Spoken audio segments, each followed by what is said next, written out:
Hey guys, welcome back to UpClick. In this video, I'll be showing you Capital One Quicksilver versus Savor. But first, check a special offer in the description. So, let's get started.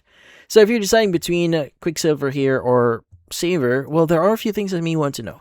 Now, when choosing between Capital One's Quicksilver or the Capital One Savor, it really comes down to a battle of financial philosophies. Now, you are deciding between the effortless simplicity of a flat rate card versus the optimized value of a category spending. Now, both of these cards feature a $0 annual fee and completely waive foreign transaction fees, and making them fantastic companions for travel, but they target completely different daily habits. Now, let's first look at Capital One's Quicksilver first. Now, this card is the ultimate option if you absolutely hate tracking spending categories or activating quarterly bonuses. Now, it treats every single purchase here exactly the same by giving you an unlimited 1.5% cashback on everything you buy. Now, whether that is a dentist visit or a auto repairs or retail shopping, you also get a solid boost of 5% cashback on hotels and rental cars booked directly through the Capital One travel portal.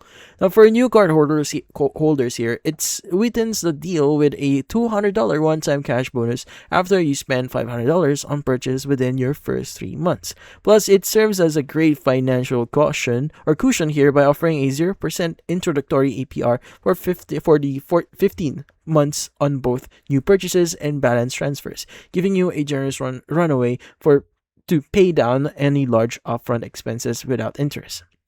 Now, on the flip side here, the Capital One Savor card drops the flat rate here in favor of serious multipliers tailored directly towards your lifestyle. Now, if a major slice of your monthly income naturally flows into socializing, feeding your family, well, this card is going to be incredibly lucrative.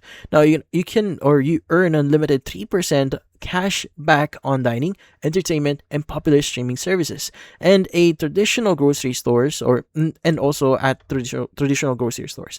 Now, the only minor detail to watch out for is that the grocery category here excludes superstores like Walmart and Target. So for all your miscellaneous non-category spending, the return drops down to a basic of 1% cashback. However, you can score a massive 8% cashback on event tickets through, let's just say, the Capital One entertainment platform, and the same 5% back on portal travel bookings. Now, it also features a limited time $250 cashback bonus for hitting the same $500 spending target in the first 3 months, alongside the 12-month 0% introductory APR. Now, ultimately here, so deciding which card is better depends entirely on your bank statement. Now, you should lean towards the Capital One Savor here. So if you are a foodie who constantly goes out to restaurants, cooks at home, and pay for digital streaming apps, as the 3% categories will pile up cash back much faster. But if your primary household expenses go towards miscellaneous things like insurance, utility bills, and general services, well, the Quicksilver's steady 1.5 baseline will out-earn the Savor's 1% non-category rate.